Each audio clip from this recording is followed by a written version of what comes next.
एक बार फिर से आपके इस चैनल में स्वागत है। मैं खुर्शीद अंसारी, टीजीटी मैथ्स उत्तर मित्र उच्च विद्यालय भंडारी।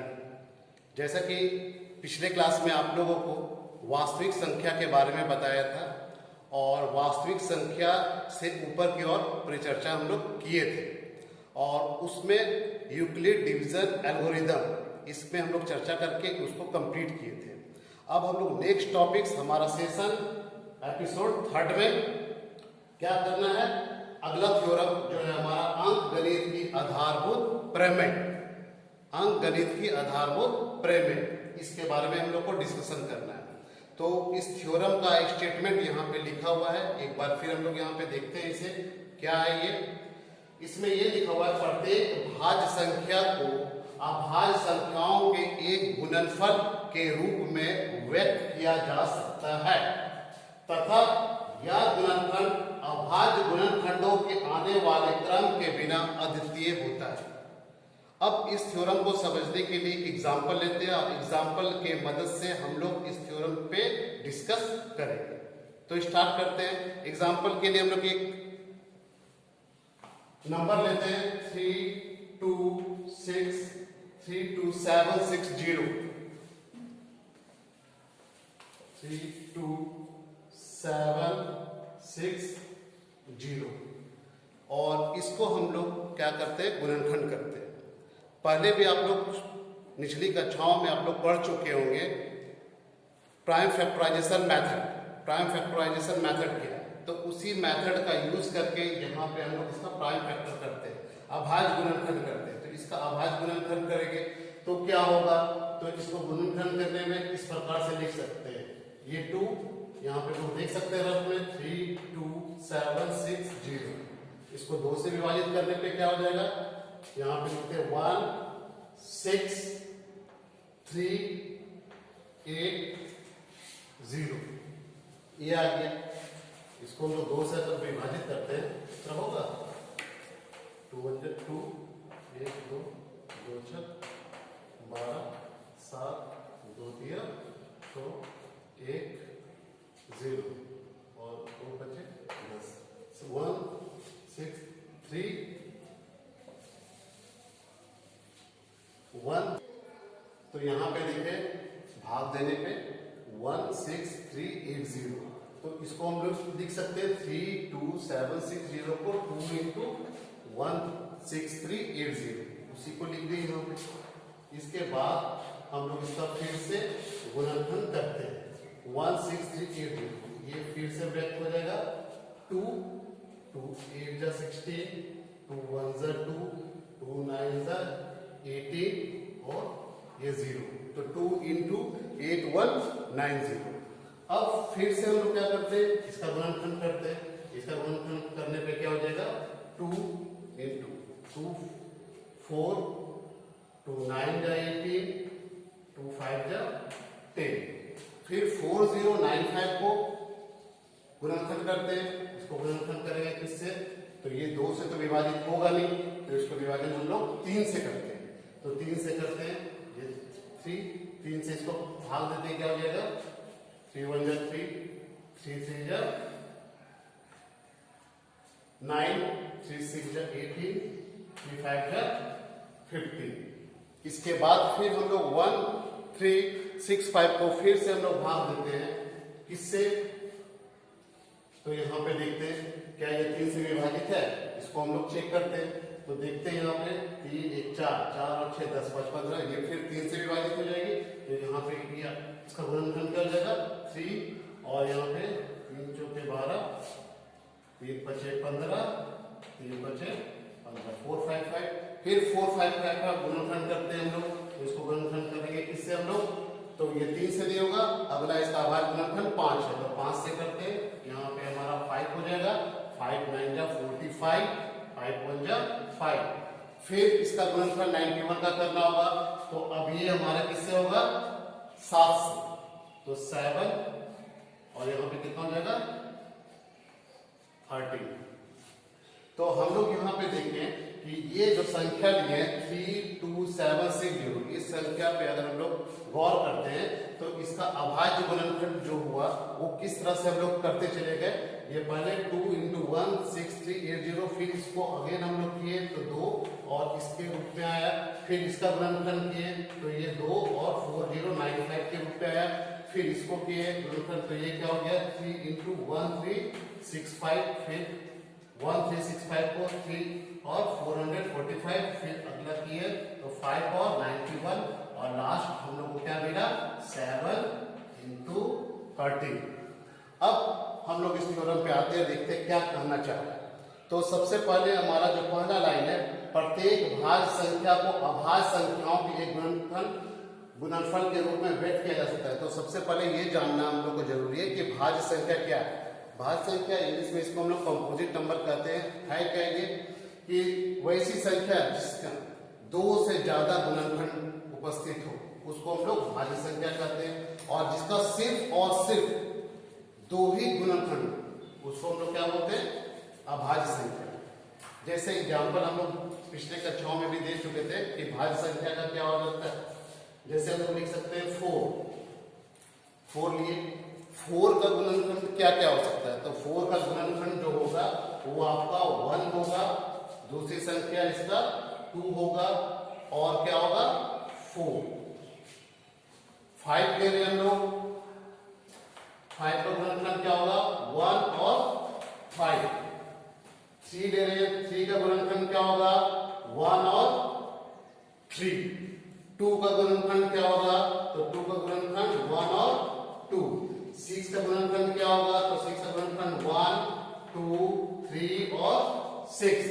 तो यहाँ पे हम लोग ये संख्या देखें 2 3 4 5 6, इस पे अगर हम लोग चर्चा करते हैं तो देख रहे हैं 2 का सिर्फ 2 गुणनखंड है 1 और 2, 3 का सिर्फ 2 गुणनखंड है 1 3, 4 का गुणनखंड क्या है 1 2 4, 5 का गुणनखंड 1 5। उसी प्रकार 6 का देखें तो इन संख्याओं में देख रहे हैं जिनका सिर्फ 2 ही गुणनखंड है।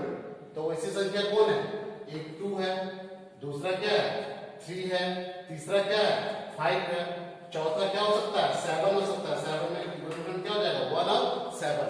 तो इन सभी संख्याओं को 2 3 5 7 को इसको हम लोग बोलते हैं अभाज्य संख्या, मीन्स प्राइम नंबर। और ये सारी संख्याएं जैसे 4 हो गया, इसका 2 से ज्यादा गुणनखंड है, यहाँ पे इसका गुणनखंड कितना है 3, तो 2 से ज्यादा है तो ये क्या हो जाएगा भाज्य संख्या। ये संख्या जो है हमारा 6, इसमें कितना है गुणनखंड इसका 1 है 2 है 3 है और 6 है। तो यहाँ पे हम लोग को देखने को ये मिल रहा है कि 4 और 6 ये हमारा भाज्य संख्या है। तो यहाँ पर हम लोग की जो संख्या पे चर्चा कर रहे थे ये संख्या कैसा संख्या है भाज्य संख्या, क्योंकि इसका 2 से ज्यादा गुणनखंड है। तो प्रमेय कहता क्या है कि प्रत्येक भाज्य संख्या को अभाज्य संख्या में गुणनफल के रूप में व्यक्त किया जा सकता है। तो इसको अगर हम लोग गुणनफल के रूप में अगर व्यक्त करना चाहें तो क्या लिखेंगे 3 2 7 6 0, ये क्या है।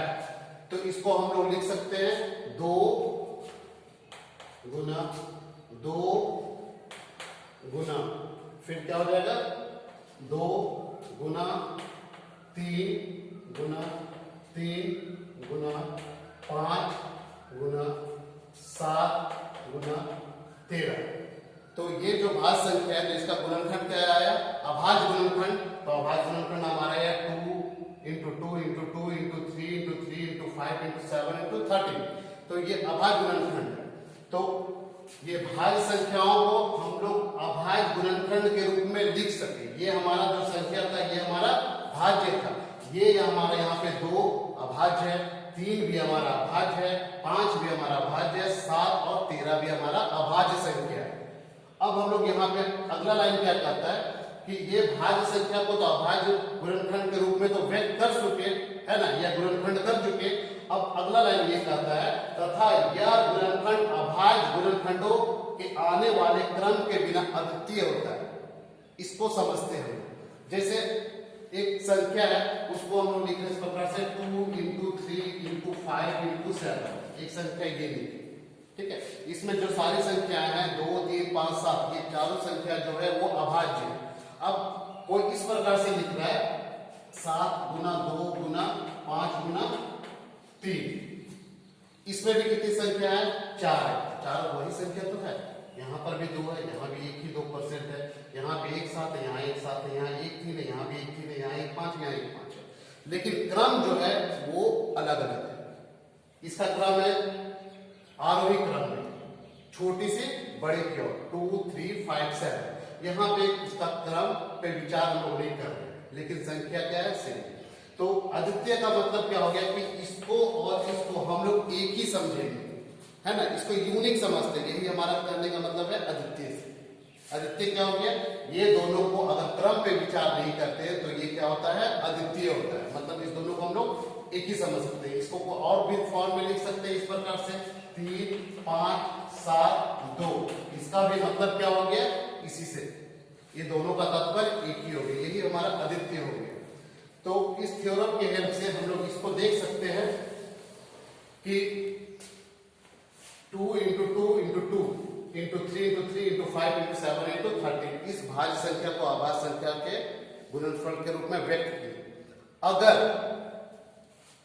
संख्याएं समान हो, अभाज्य गुणनखंड अगर सेम हो, तो उसको उसके घात के रूप में हम लोग व्यक्त कर सकते हैं। जैसे यहाँ पे 2 कितना है? 1 2 3, तो इसको हम लोग यहाँ लिख सकते हैं 2 पर पावर 3, इसके घात के रूप में लिख दिए।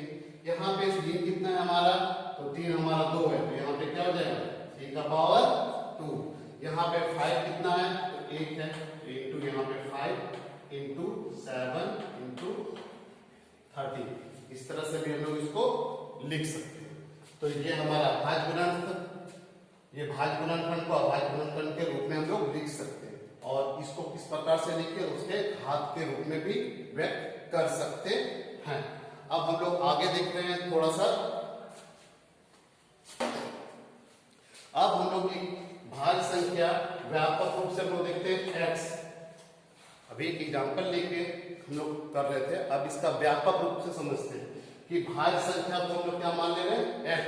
और अभाज्य संख्या को हम लोग मान ले रहे हैं कि P1 P2 P3 और ये Pn। x एक भाज्य संख्या है, जैसे कि एग्जांपल में दिए थे 3 2 7 6 0 एक भाज्य संख्या था, उसको मैंने लिखा था 2 × 2 × 2 × 3 × 3 × 5 × 7 × 13। यहाँ पर भी क्या हो गया कि ये भाज्य संख्या x है, इसको व्यापक रूप में लिखने जा रहे हैं। ये P1 P2 P3 के रूप में लोग लिखे, तो इसको क्या लिख सकते हैं? गुणनफल के रूप में लिख सकते हैं, P1 गुना P2 गुना P3 गुना Pn। जहां पे x क्या है? तो x हमारा जो है वो एक भाज्य, x जो है वो हमारा एक भाज्य संख्या है, और P1 P2 P3 ये हमारा जो है वो सारा अभाज्य गुणनखंड है। और ये जो है P1 P2 P3 ये सेम भी हो सकता है। अगर सेम होगा तो उसको हम लोग क्या कर सकते हैं? घात के रूप में लिख सकते हैं। ये हमारा इसका तात्पर्य है।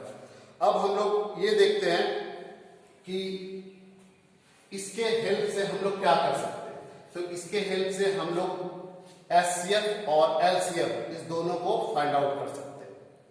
मतलब महत्तम समावर्तक और लघुत्तम समावर्तक, ये दोनों को हम लोग फाइंड आउट कर सकते हैं, हम लोग निकाल सकते हैं इस प्रमेय के हेल्प से। पहले की कक्षा में हम लोग पढ़े थे कि यूक्लिड डिवीजन लेमा, इससे पढ़े थे। तो ये क्या करता था कि दो संख्याओं का, दो धनात्मक पूर्णांकों का HCF को फाइंड आउट करते थे। यहाँ पर भी हम लोग क्या करेंगे कि इस प्रमेय की हेल्प से हम लोग HCF फाइंड करेंगे और साथ ही साथ हम लोग LCM भी फाइंड करेंगे। HCF महत्तम समावर्तक, LCM लघुत्तम समावर्तक, इसको भी फाइंड आउट करेंगे। कैसे करते हैं वो देखते हैं। यहाँ पे हम लोग को अगर एग्जाम्पल के रूप में अगर ले लेते हैं कि गुणनखंड विधि से, हम लोग पहले भी पढ़ते चले आ रहे हैं, कक्षा 7वें 8वें में पढ़े थे, गुणनखंड विधि से HCF और LCM ज्ञात करें। तो वही ये प्रमेय क्या है? वही गुणनखंड विधि है।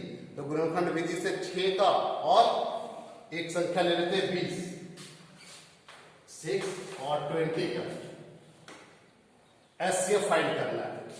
तो HCF फाइंड करने के लिए जो विधि दिया हुआ है, कौन सा विधि से करना है? इसको गुणनखंड विधि से,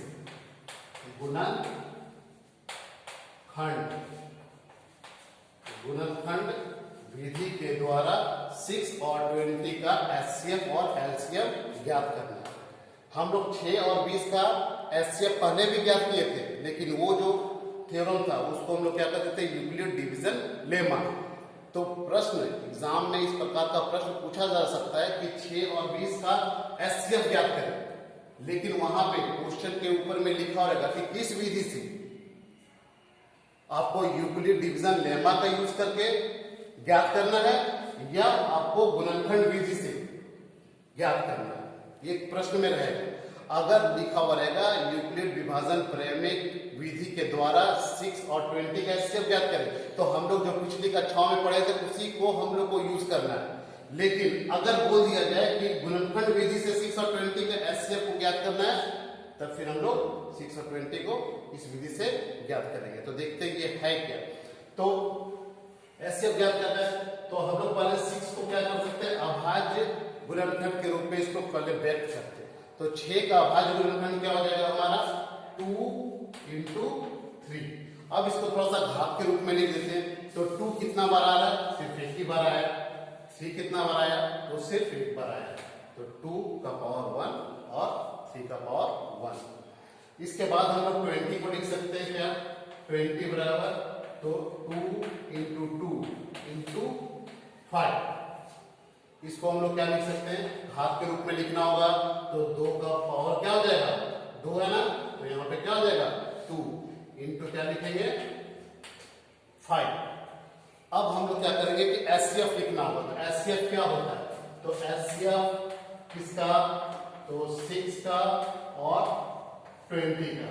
इसको क्या लिखते हैं, तो देखते हैं कि इस दोनों गुणनखंड में 6 और 20 का, इस दोनों का अभाज्य गुणनखंड में जो उभयनिष्ठ है, उभयनिष्ठ का मतलब दोनों में जो कॉमन है, तो कॉमन क्या दिख रहा है हमारा, तो यहाँ पे 2, यहाँ पे 3, यहाँ पे 2 और 5, इस दोनों में उभयनिष्ठ कौन सा है, तो उभयनिष्ठ सिर्फ और सिर्फ क्या है, 2 है।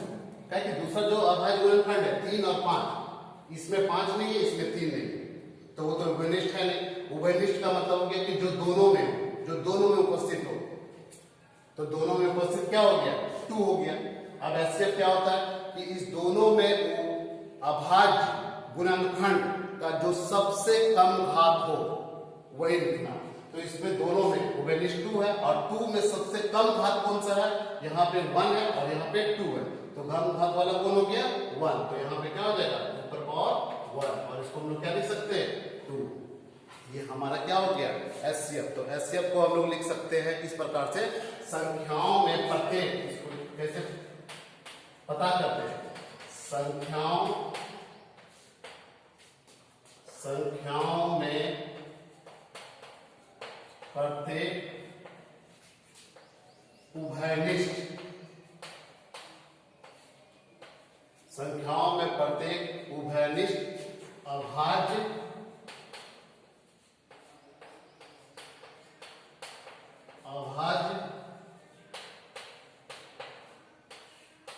गुणनखंडों का सबसे छोटी घात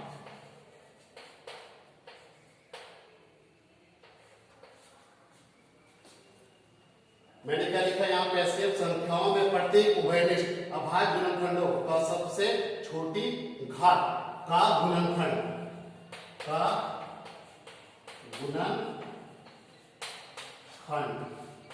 ये लिख लेते हैं। तो संख्याओं में प्रत्येक उभयनिष्ठ, तो यहाँ संख्याओं में प्रत्येक उभयनिष्ठ सिर्फ 2 है और 2 में सबसे कम घात क्या हो गया 2।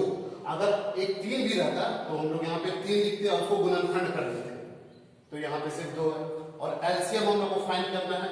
दूसरा एलसीएम किस तरह से होगा 6 और 20 का, तो 6 और 20 बराबर, इसमें क्या होगा कि प्रत्येक अभाज्य गुणनखंड को देखते हैं, प्रत्येक अभाज्य गुणनखंड। तो प्रत्येक अभाज्य गुणनखंड क्या है हमारे, यहाँ पे 3 संख्या है, ये 2, 3 और 5, तो यहाँ पे लिख देते हैं 2, 3 और 5, ये लिखिए। अब इसमें से जो सबसे अधिकतम जो घात वाला है वो लिखते हैं। तो 2 2 का अधिकतम घात क्या है, यहाँ पे 1 है, यहाँ पे 2 है, तो 2 वाला अधिकतम क्या हो गया 2। और 3 में देखते हैं कि अधिकतम घात क्या है, यहाँ पे 3 है, यहाँ पे तो नहीं है, तो 3 का पावर क्या हो जाएगा 1। 5 देख रहे हैं तो 5 का अधिकतम घात क्या हो जाएगा, यहाँ पे 1। अब इन लोगों का क्या होगा गुणनफल, इसको गुणनफल कर देते हैं, तो ये क्या हो जाएगा 2 का स्क्वायर क्या हो जाएगा हमारा 4 गुना 3 गुना 5, और ये क्या हो जाएगा हमारा 7। तो हम लोग यहाँ पे देखें कि एलसीएम क्या हो गया, तो एलसीएम दिखाऊंगे संख्याओं में प्रत्येक, यहाँ पे इस प्रकार लिख सकते हैं संख्याओं में संबंध, संख्याओं में संबंध प्रत्येक अभाज्य गुणनखंड, प्रत्येक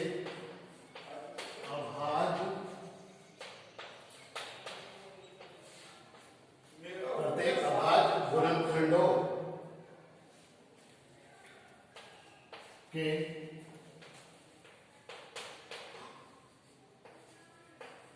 अधिकतम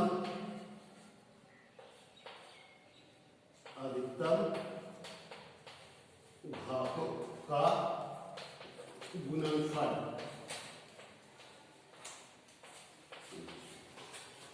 तो यहां पे देखिए कि एलसीएम मतलब लघुत्तम समावर्तक क्या हो गया 6 20 का।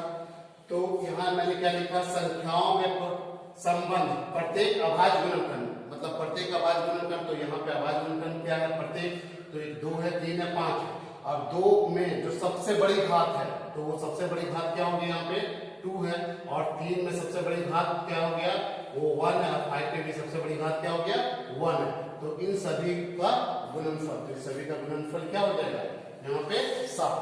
अब एक ये भी हम लोग देख सकते हैं कि इसको हम लोग अगर आगे देखते हैं तो 6 और 20 को गुना करते हैं। अब देखते हैं कि संख्याओं का गुणनफल क्या होता है। यहां पे देखते हैं संख्याओं का गुणनफल, संख्याओं का गुणनफल, तो संख्याओं का गुणनफल क्या हो गया, तो संख्या हमारा क्या था 6 और दूसरा क्या था 20, तो इसको गुना कर देते हैं 6 into 20 कितना हो जाएगा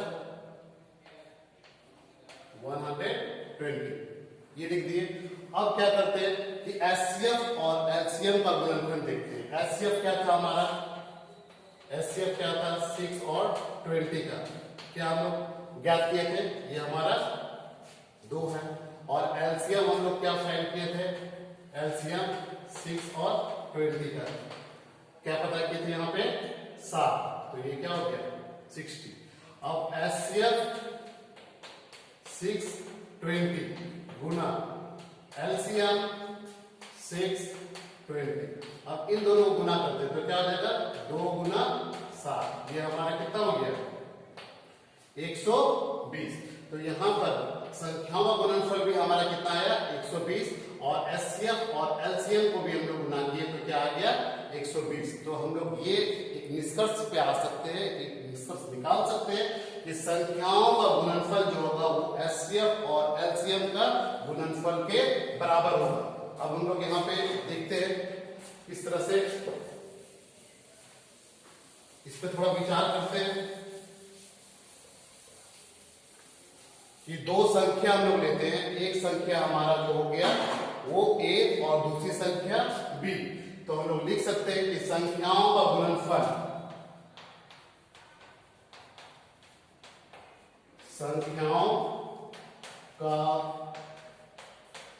गुणनफल बराबर हमारा क्या हो जाएगा HCF Guna LCM, means a Guna b, एक संख्या है b दूसरी संख्या है, इस दोनों को गुना कर रहे हैं हम लोग, a गुना b बराबर एचसीएफ किसका ab का और एलसीएम ab का, ये हमारा क्या हो जाएगा बराबर होगा। तो इस निष्कर्ष को हम लोग निकाले, या एक सूत्र भी हमारा बन गया कि a गुना b बराबर एचसीएफ और ab गुना एलसीएम और ab। तो इसका यूज करना भी है, इसका यूज करके हम लोग क्या कर सकते हैं, अगर दिया होगा दो संख्या ए और बी दिया होगा और उस दोनों का एचसीएफ भी दिया होगा, है ना, ये आपको एचसीएफ निकालना हो और इसी सूत्र के मदद से हम लोग को एलसीएम को भी ज्ञात करना है। जैसे एक एग्जांपल और लेते हैं हम लोग, एक और संख्या लेते हैं कि 96 और 404, 96 और 404, ये दो संख्याएं, इस दोनों संख्याओं को क्या करना है कि एचसीएफ भी, अब आज गुणनखंड विधि के द्वारा इसका एचसीएफ भी ज्ञात करना है और एलसीएम भी ज्ञात करना है। तो हम लोग क्या करते हैं कि इसका गुणनखंड करते हैं 96 का, तो लिखते हैं क्या 96 बराबर, इसका गुणनखंड करना होगा तो 96 का गुणनखंड कर सकते हैं। ये क्या हो जाएगा 2 हो जाए, यहाँ पे क्या हो जाएगा 48, यहाँ पे क्या हो जाएगा 24, फिर क्या होगा यहाँ पे 12, यहाँ पे क्या हो जाएगा 6, यहाँ पे क्या होगा 3। तो यहाँ पे 96 को क्या लिख सकते हैं 1 2 3 4 5, तो 2 का पावर कितना हो गया 5, तो इसको हम लोग लिख सकते हैं 2 पर पावर 5 इंटू, और यहाँ पे क्या है 3, तो यहाँ से क्या लिख सकते हैं 3 पर पावर 1, और उसके बाद हम लोग क्या करते हैं 404, इसका भी गुणनखंड करना है 404, तो इसके लिए देखते हैं क्या देते हैं वहां से 2 से, सबसे छोटी संख्या है 2, 2 to the 4 0 2, फिर क्या हो गया 2 से देंगे तो 1 0 1, तो यहाँ पे हमारा जो संख्या आ गया वो क्या आ गया कि 2 2 है, तो इसको हम लोग लिख सकते हैं 2 का स्क्वायर इंटू 101, ये भी हमारा एक अभाज्य संख्या है, तो ये आगे गुणनखंड हो नहीं सकती, तो यहाँ पे क्या लिखेंगे 101। अब हम लोग को एचसीएफ ज्ञात करना है, तो एचसीएफ ज्ञात करना है गुणनखंड विधि से, तो लिखते हैं हम लोग क्या एचसीएफ किसका 96 और 404 का क्या लिखेंगे, तो देखते हैं कि यहाँ पे प्रत्येक उभयनिष्ठ गुणनखंड, तो उभयनिष्ठ गुणनखंड यहाँ पे क्या है सिर्फ 2 है, क्योंकि 3 इसमें नहीं है और 101 इसमें नहीं है, तो उभयनिष्ठ जो दोनों में उपस्थित है, तो दोनों में उपस्थित हमारा सिर्फ 2 है, तो यहाँ पे क्या लिखेंगे 2। अब क्या करते हैं कि दोनों में सबसे छोटा घात कौन सा है, यहाँ पे घात 5 है, यहाँ पे घात क्या है 2, तो यहाँ पे क्या लिख सकते हैं छोटी घात को लिखते हैं ना ऐसे, तो यहाँ पे क्या हो जाएगा 2 स्क्वायर, और इसको हम लोग क्या लिख सकते हैं 4, तो इस दोनों संख्याओं का एचसीएफ क्या हो गया 4, और एलसीएम जो हो गया हम लोग को निकालना है, तो हम लोग इस विधि का हेल्प से भी निकाल सकते हैं, तो एलसीएम यहाँ पे क्या हो जाएगा, अगर एलसीएम निकालना है तो एलसीएम बराबर क्या होगा a गुना b, इसको लिख सकते हैं a गुना b बट्टा, ये क्या आ जाएगा हमारा नीचे की ओर आ जाएगा, तो एचसीएफ ऑफ क्या लिखेंगे a b, तो a कितना है हमारा, तो a की जगह दिया हुआ है हमारा 96 इंटू क्या हो जाएगा 404 डिवाइडेड बाय एचसीएफ कितना है हमारा 4, अब 4 को इसको काट देंगे 4 1 जा 4 4 1 जा 4, 96 इंटू 101, इसको गुना करने के पश्चात हम लोग लिखे क्या 9696, ये हमारा क्या हो गया एलसीएम, तो एलसीएम भी हम लोग फाइंड कर लिए और इस सूत्र के मदद से हम लोग क्या किए एलसीएम भी ज्ञात कर लिए। यहाँ पे अभी तक हम लोग देख रहे थे सिर्फ 2 संख्याओं के बारे में, यहाँ पर हम लोग जो संख्या लिए वो सिर्फ 2 संख्या था, यहाँ पे हम लोग भी जो लिए थे 6 और 20 ये 2 संख्या था। अब देखते हैं अगर 2 से ज्यादा संख्या हो, मतलब 3 हो 4 हो, तो उसका भी हम लोग को एचसीएफ को ज्ञात करना है और एलसीएम को ज्ञात करना है, और इसी मेथड से गुणनखंड विधि से। तो हम लोग आगे की प्रोसीड करते हैं, देखते हैं कि 3 संख्या हो तो उसको किस प्रकार से गुणनखंड करते हैं। तो स्टार्ट करते हैं हम लोग 3 संख्याओं का।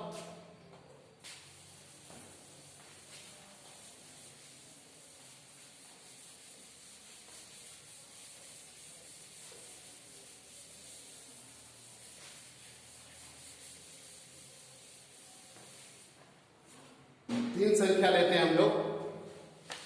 एक संख्या हमारा जो है वो 6 है, दूसरा 72 और तीसरी जो संख्या है वो 120। 6 सेकेंड जो संख्या है वो 72 और तीसरा जो है 120। अब इस संख्याओं का एचसीएफ और एलसीएम हम लोग को गुणनखंड विधि के द्वारा ज्ञात करना है। तो सबसे पहले हम लोग लिखते हैं 6 का गुणनखंड। तो 6 का गुणनखंड क्या हो जाएगा? 2 इंटू 3 घात के रूप में लिख सकते हैं 1 1। फिर 72 को भी लिख सकते हैं 72 को। तो 72 को गुणनखंड अगर हम लोग करते हैं तब क्या हो जाएगा? तो यहां पे लिख सकते हैं 2 इंटू 2 इंटू 2 3 इंटू 3। इसको घात के रूप में लिखना है तो क्या लिख सकते हैं? 2 पर पावर 3 और 3 का स्क्वायर। ठीक है। अब हम लोग को फिर तीसरा जो संख्या हो गया 120। तो 120 को भी गुणनखंड के रूप में लिखना है। तो 120 बराबर क्या हो जाएगा? 2 इंटू 2 इंटू 2 इंटू 3 इंटू 5। इसको हम लोग घात के रूप में लिख देते हैं तो क्या हो जाएगा? 2 पर पावर 3, 3 पर पावर 1 और 5 पर पावर 1। अब हम लोग को एचसीएफ ज्ञात करना है। किसका ज्ञात करना है एचसीएफ? तो 6 का 72 और 120 एचसीएफ ज्ञात करना है। तो एचसीएफ ज्ञात करने के लिए हम लोग क्या करेंगे कि तीनों में जो उभयनिष्ठ अभाज्य, उभयनिष्ठ अभाज्य संख्या क्या है इसमें? तो यहाँ इसमें 2 है, इसमें भी 2 है, इसमें भी 2 है। तो सबसे पहले हम लोग जो उभयनिष्ठ है वो 2 लिखते हैं। इन तीनों में जो सबसे कम घात का है, तो सबसे कम घात क्या है? यहाँ पे तो 1 है, यहाँ पे 3 है, यहाँ पे क्या है? 3। तो सबसे कम घात तो 1 ही हो गया। तो 2 पर पावर 1। फिर दूसरा देखते हैं 3। तो यहाँ पे 3 का पावर 1 है, यहाँ पे 3 का पावर 2 है, यहाँ पे 3 का पावर 1 है। तो यहाँ पे क्या हो जाएगा? सबसे कम घात वाला 3। तो क्या लिख देंगे? 3 का पावर 1। उसके बाद और कोई उभयनिष्ठ है तो इसके अलावा तीनों संख्याओं में कोई भी उभयनिष्ठ नहीं है। तो यहां से हमारा क्या हो जाएगा? 2 3 6। ये एचसीएफ हो गया। एलसीएम ज्ञात करना है। तो एलसीएम ज्ञात करने के लिए हम लोग फिर से देखते हैं 6 72 और 120। एलसीएम क्या कहते हैं कि तीनों में जो प्रत्येक जो अभाज्य गुणनखंड है और उसका जो सबसे अधिकतम घात है उसको लिख के गुना कर देना है। तो सबसे पहले हम लोग लिखते हैं 2। प्रत्येक अभाज्य गुणनखंड को लिख देना है। क्या है? 2 है और हमारा क्या है? 3 है और क्या है? 5। ये 3 है ना, 2 3 और 5। इसके अलावा तो और कोई अभाज्य गुणनखंड हमारे पास है नहीं। तो 2 का पावर जो सबसे ज्यादा है, सबसे ज्यादा घात यहाँ पे 1 है, यहाँ पे 3 है और यहाँ पे 3 है। तो सबसे ज्यादा घात क्या हो गया? 3 पे कंसीडर करते हैं। तो 3 का यहाँ पे पावर क्या हो गया? 1। यहाँ पे क्या है? 2 और यहाँ क्या है? 1। तो सबसे ज्यादा 3 का पावर किस पे है? तो यहाँ पे 2 है। तो 3 का पावर क्या हो जाएगा? 2। उसके बाद 5 पे चर्चा करते हैं। तो 5 पे देखते हैं, यहाँ पे 1 है, यहाँ पे है ही, यहाँ भी नहीं है। तो 5 का पावर क्या हो जाएगा? 1। अब इस तीनों संख्याओं को क्या कर देंगे? गुना कर देंगे। तो क्या होगा हमारा? 2 पर पावर 3, ये क्या हो गया?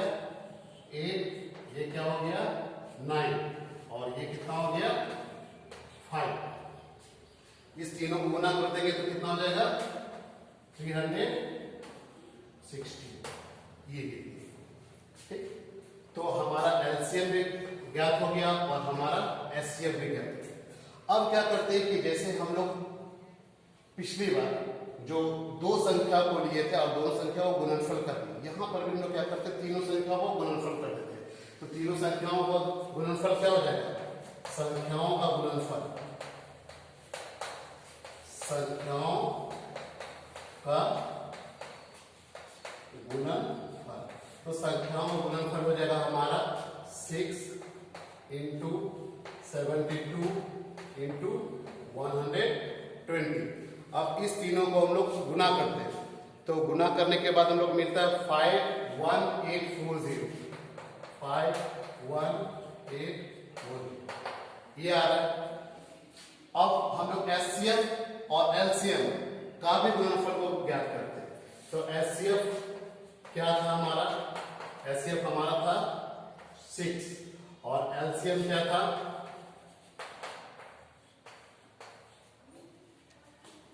360।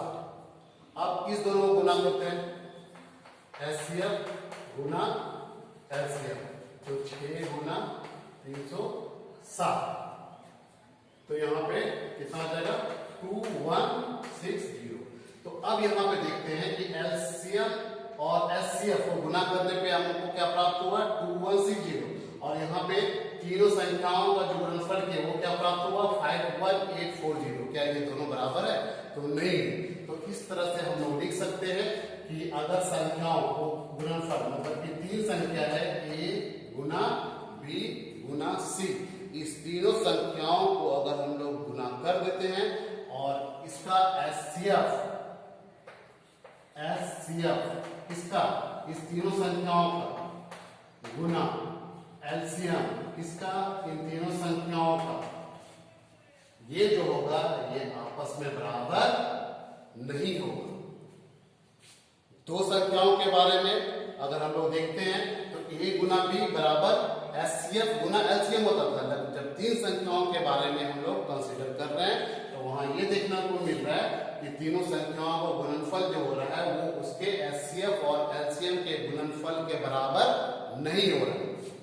ठीक है, अगर हम लोग ये अगर जानना चाहें कि क्या होता है कि तीनों संख्याओं को गुणनफल कर देंगे तो HCF और LCM में क्या रिलेशन है, तो इसका रिलेशन है हम लोग निकाल सकते हैं, लेकिन ये हम लोग को क्लास 10 के बुक में नहीं पढ़ना है।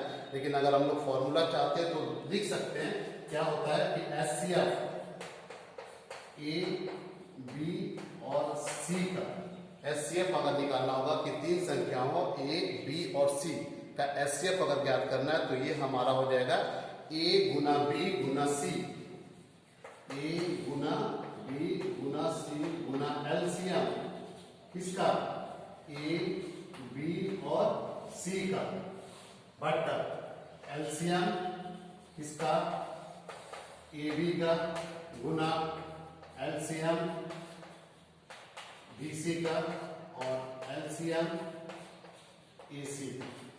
इस सूत्र के मदद से हम लोग ये कह सकते हैं कि अगर तीन नंबर का HCF ज्ञात करना है तो तीनों संख्याओं का गुणनफल गुना उस तीनों संख्याओं का LCM बट्टा AB का LCM गुना BC का LCM और गुना AC का LCM, इस तीन संख्या के लिए है।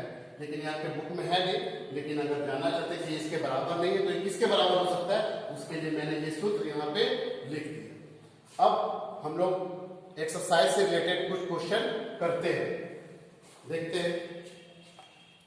हम लोग देखते हैं प्रश्नावली 1.2 में क्वेश्चन दिया हुआ है कि निम्नलिखित संख्याओं को अभाज्य गुणनखंडों के गुणनफल के रूप में व्यक्त कीजिए। तो पहला जो प्रश्न है उसमें जो संख्याएं हमारे पास जो दी हुई वो क्या है 140। इसमें कुल जो है आपका 4 प्रश्न है, तो 4 प्रश्न में ये पहला प्रश्न है 140। इसको हम लोग को करना क्या है, तो इसको करने के लिए हम लोग को दिया कि इसको अभाज्य गुणनखंड के रूप में व्यक्त करना है। तो अभाज्य गुणनखंड के रूप में व्यक्त करना है तो यहाँ पे क्या हो जाएगा 140 को भाग दे देते हैं इस तरह से, 2 क्या हो जाएगा 72, यहाँ पे 35, 5, 7। तो इसको हम लोग लिख सकते हैं 140 को 2 इंटू 2 इंटू 5 इंटू 7। और इसको ये जो हमारा लिखा हुआ है वो आरोही क्रम में लिखा है। हम लोग को भी यही कोशिश करना चाहिए कि आरोही क्रम में लिखे, मतलब छोटा से बड़ा की हो। यहाँ पे जैसे छोटा से बड़ा किया 2 है, उसके बाद 5, उसके बाद 7 है। इसके बाद हम लोग क्या करेंगे, इसको घात के रूप में लिख देंगे। यहाँ पे क्या हो जाएगा 2 पर पावर 2 इंटू 5 इंटू 7, ये 140 हो गया इसको अभाज्य गुणनखंड के रूप में। अब दूसरा जो संख्या है क्वेश्चन नंबर 2 में, क्वेश्चन नंबर 2 जो है वो आपका दिया हुआ है कि पूर्णांकों के निम्नलिखित गुणों के HCF और LCM ज्ञात कीजिए और इसकी जांच कीजिए कि दो संख्याओं का HCF गुना LCM बराबर संख्याओं के गुणनफल के बराबर है। तो संख्याएं हमारे पास क्या है 26 और दूसरी संख्या क्या है 91, ये दो संख्या है। इसका HCF भी ज्ञात करना है और LCM भी ज्ञात करना है, और जो एक अनुप्रयोग जो था हमारा कि A गुना B बराबर HCF गुना LCM, उसको भी सिद्ध करना है। तो क्या करेंगे 26 का सबसे पहले हम लोग अभाज्य गुणनखंड कर देंगे, तो ये क्या हो जाएगा 2 इंटू 30, और 91 का करना है, 91 का कितना हो जाएगा 7 इंटू 30, यहाँ पे 2 का पावर भाग में लिखना होगा तो 1, 3 का पावर 1, 7 का पावर 1, 13 का पावर 1। हम लोग को एचसीएफ याद करना है किसका, 26 और 91 का।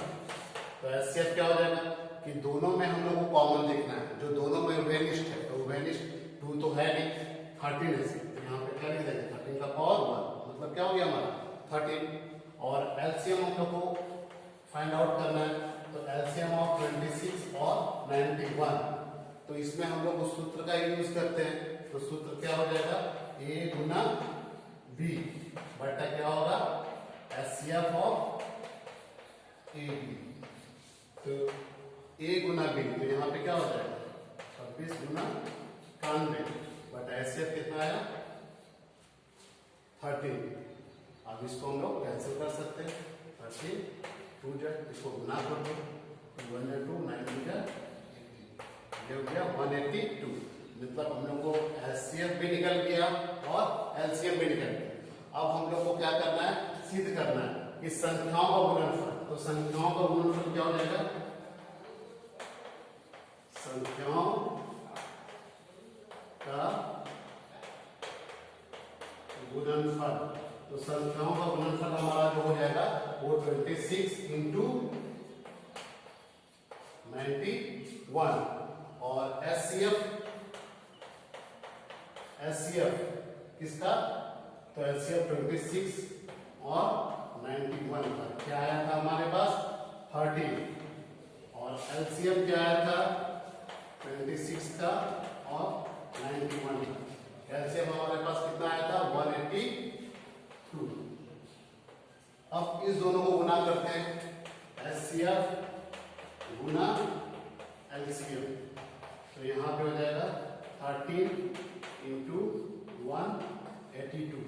इसको हम लोग गुना करके देख सकते हैं, इसको भी गुना करके देख सकते हैं। तो इसको गुना करने पे कितना आ रहा है ना 91 और 26 गुना कर दो 6 तो 1 यहाँ पे 2 9 हो गया 6 4 2 6 8 5 कितना हो गया 2 3 6 6। इसको हम लोग यहाँ पे लिख सकते हैं 2 3 6 6। इसको भी गुना कर देते हैं 182 को 13 से, तो ये भी गुना करने के बाद हमारा क्या आएगा 2 3 6 6। तो ये और ये दोनों हमारा बराबर हो गया, इसी को सिद्ध कर लेते हैं। तो इसी पे बेस्ड आप लोगों को कुछ प्रश्न होगा उसको दे देते हैं होमवर्क के रूप में, उसमें लिखिए। होमवर्क में क्या हो गया कि 1 में और भी है क्वेश्चन, ये 156, इसका दूसरा क्वेश्चन है 156। इसका थर्ड जो प्रश्न है वो हमारा है कितना 3825। इसका अभाज्य गुणनखंड करना है। क्या करना है इसका अभाज्य